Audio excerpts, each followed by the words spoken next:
Hello मेरे प्यारे दोस्तों, मैं आप सबका भाई अमित। आज ट्रिग्नोमेट्रिक का बेसिक बताऊंगा जो क्लास 10th के लिए होगा। ओके, जो पूरा बेसिक जान जाएंगे उनके लिए क्वेश्चन हवा हो जाएगा। तो कोई भी चैप्टर पढ़ने से पहले हमको बेसिक जानना ज़रूरी होता है। अगर हम लोग बेसिक नहीं जानते हैं तो क्वेश्चन फंस जाता है, इसलिए हमको बेसिक जानना बहुत ही ज़रूरी होता है। तो आइए हम लोग चलते हैं। आज हम लोग ट्रिग्नोमेट्री पढ़ते हैं जो 8 चैप्टर होता है एनसीईआरटी में। ठीक है, उसका कुछ हम लोग बेसिक जानते हैं, उसके बाद ही हम एक्सरसाइज बनाएंगे। तो देखिए, पहले ट्रिग्नोमेट्री को ट्रिगोनमेट्री 3 पार्ट में तोड़ा गया है। ट्रिगोनमेट्री, इसको मर्ज करेंगे तो ट्रिग्नोमेट्री बनेगा।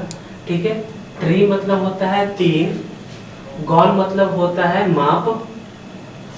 ठीक है, गॉन मतलब होता है आपका साइड। ठीक है, और मेट्री मतलब होता है माप। जिसका तीनों कोणों का माप हो तो उसको हमको ट्रिग्नोमेट्री बोलते हैं। ठीक है, हिंदी में आ जाइए, उसको हम लोग बोलते हैं त्रिकोणमिति। त्रिकोणमिति, ठीक है।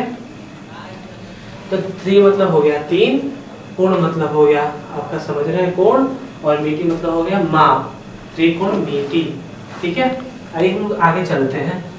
देखिए, इसमें हम लोग राइट एंगल ट्रायंगल पे बात करते हैं, यानी कि समकोण। ये आपके लिए एक ऐसा वीडियो होगा जो बाइलिंगुअल होगा, दोनों में होगा, हिंदी में भी और इंग्लिश में भी। ठीक है, इसलिए हम लोग चलते हैं। देखिए, ये है मेरा राइट एंगल ट्रायंगल, और ट्रिग्नोमेट्री में हम लोग समकोण का ही बात करते हैं, यानी कि राइट एंगल ट्रायंगल का ही बात करते हैं। ठीक है, ये देखिए एक मेरा राइट एंगल ट्रायंगल है।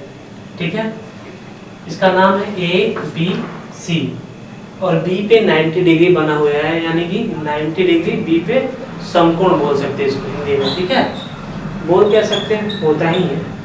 अब ये बताइए आप, 90 डिग्री के अगर ठीक सामने वाला जो साइड होता है उसको हम लोग हाइपोटेनस बोलते हैं। क्या बोलते हैं? हाइपोटेनस। क्या बोलते हैं? हाइपोटेनस। हिंदी में उसको कर्ण बोलते हैं। इसको हाइपोटेनस को H से इंडिकेट करते हैं हम लोग, और लिख सकते हैं इसको कर्ण। कोई दिक्कत नहीं होनी चाहिए। ठीक है, हाइपोटेनस को H से इंडिकेट करते हैं और कर्ण। अब देखिए, मेरा C पे एंगल बन रहा है, तो जहां एंगल बन रहा है उसके ठीक सामने वाला, जैसे C पे बन रहा है तो उसके ठीक सामने वाला साइड AB होगा। क्या होगा? साइड AB होगा। जो AB होगा मेरा परपेंडिकुलर होगा। क्या होगा? AB जो मेरा होगा परपेंडिकुलर होगा, हिंदी में उसको लंब बोलेंगे। AB जो मेरा होगा AB होगा परपेंडिकुलर, परपेंडिकुलर, जिसको हिंदी में हम लोग लंब बोल सकते हैं। ठीक है, अब ये बचा नीचे वाला BC। तो BC जो मेरा हो जाएगा वो बेस हो जाएगा। क्या हो जाएगा? बेस हो जाएगा BC। ठीक है, अगर C पे बन रहा है तो उसके ठीक सामने वाला AB जो होगा मेरा परपेंडिकुलर होगा, और जो नीचे वाला है BC वो मेरा बेस होगा। ठीक है, अब आइए हम लोग एक नए ट्रायंगल में चलते हैं, PQR। ठीक, Q पे क्या बन रहा है? 90 डिग्री बन रहा है, यानी कि समकोण बन रहा है। तो इसके ठीक सामने वाला जो PR होगा मेरा, PR यहाँ लिख सकते हैं PR होगा मेरा हाइपोटेनस होगा। क्या होगा? हाइपोटेनस होगा। PR जो मेरा होगा हाइपोटेनस होगा। अब देखिए, यहाँ पे P पे कोण बन रहा है, तो P पे एंगल जब बन रहा है तो मेरा QR जो होगा वो क्या होगा? परपेंडिकुलर होगा। QR क्या होगा भाई? यहाँ पे लिख सकते हैं QR होगा मेरा परपेंडिकुलर। P से इंडिकेट कर देते हैं, छोटा p या बड़ा P। ठीक है, और जो मेरा अब बचा PQ, तो PQ हो जाएगा मेरा बेस। क्या हो जाएगा मेरा? PQ बेस हो जाएगा। ठीक है, PQ बेस हो जाएगा।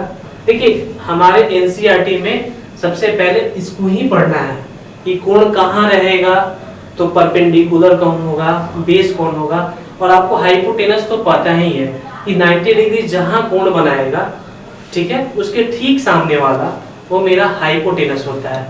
अब आगे चलते हैं हम लोग पाइथागोरस थ्योरम, जिसको हम लोग पाइथागोरस प्रमेय भी बोलते हैं हिंदी में। ठीक है, तो होता है इसमें क्या है कि हाइपोटेनस का स्क्वायर इक्वल टू परपेंडिकुलर का स्क्वायर प्लस बेस का स्क्वायर। ठीक है, हाइपोटेनस स्क्वायर इक्वल टू होता है परपेंडिकुलर का स्क्वायर प्लस बेस स्क्वायर, इसको हम लोग बोलते हैं पाइथागोरस थ्योरम या पाइथागोरस प्रमेय। हिंदी में भी पाइथागोरस ही बोलते हैं और इंग्लिश में भी हमको पाइथागोरस ही बोलते हैं।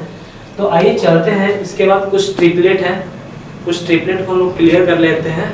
डायरेक्ट क्वेश्चन अगर एमसीक्यू आता है तो आप डायरेक्ट बिना ट्रिपलेट निकाले हुए आप डायरेक्ट क्वेश्चन को सॉल्व करेंगे, ठीक है, डायरेक्ट, कोई हेजिटेशन नहीं होगा। अगर हमारा लॉन्ग में आता है तो उसके लिए हम पाइथागोरस प्रमेय लगा के या पाइथागोरस थ्योरम लगा के उसको सॉल्व करेंगे, ठीक है। देखिए आइए कुछ इंपॉर्टेंट ट्रिपलेट हैं जो 10th क्लास में और आगे के एग्जाम में भी होते हैं, लेकिन 10th क्लास में इससे बाहर नहीं पूछते हैं। ये पूरा क्वेश्चन सेट देखा हुआ है, इससे बाहर नहीं पूछता है। ये कुछ ट्रिपलेट हैं, जैसे 1 2 3 4 5 6 7 8 9 10 ट्रिपलेट हैं। 10 ट्रिपलेट अगर आप याद कर लेते हैं, अभी मैं याद करवाने के लिए बोल रहा हूँ, याद करने के लिए बोल रहा हूँ, अगर आप याद कर लेते हैं तो अगले वीडियो में मैं इसके लिए एक ट्रिक लाऊंगा। आपको याद करने की भी जरूरत नहीं है, लेकिन अभी आप याद कीजिएगा, तब वहां पे ये ट्रिक फॉलो होगा, तब आपको पता चलेगा, इसलिए आपको याद करना नेसेसरी है, ठीक है। चलिए हम लोग देखते हैं कौन सा ट्रिक है।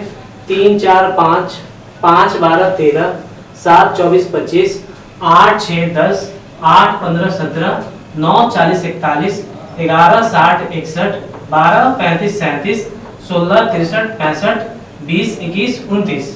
ये कुछ इंपॉर्टेंट ट्रिपलेट है, अगर आप याद कर लेते हैं, अगर एमसीक्यू का क्वेश्चन अगर एग्जाम में आता है तो आप डायरेक्ट टच कीजिएगा उसको विद इन सेकेंड में, और लोगों से आप फास्ट कीजिएगा।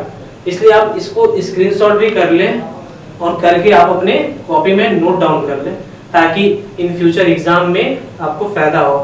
और नेक्स्ट वीडियो में इसका ट्रिक मैं बताऊंगा कि कैसे ये फॉलो कर रहा है, कैसे ये काम कर रहा है। मेरा आप ट्रस्ट मानिए, आपको याद करने की जरूरत ही नहीं पड़ेगी, कितना भी बड़ा ट्रिपलेट दे दे आप, ऐसे विद इन सेकंड में आप सॉल्व करेंगे, ठीक है। तो नेक्स्ट वीडियो के लिए आप इस चैनल को सब्सक्राइब कीजिए, और वीडियो अच्छा लगे तो लाइक कीजिए, कमेंट कीजिए और अपने दोस्तों में शेयर कीजिए।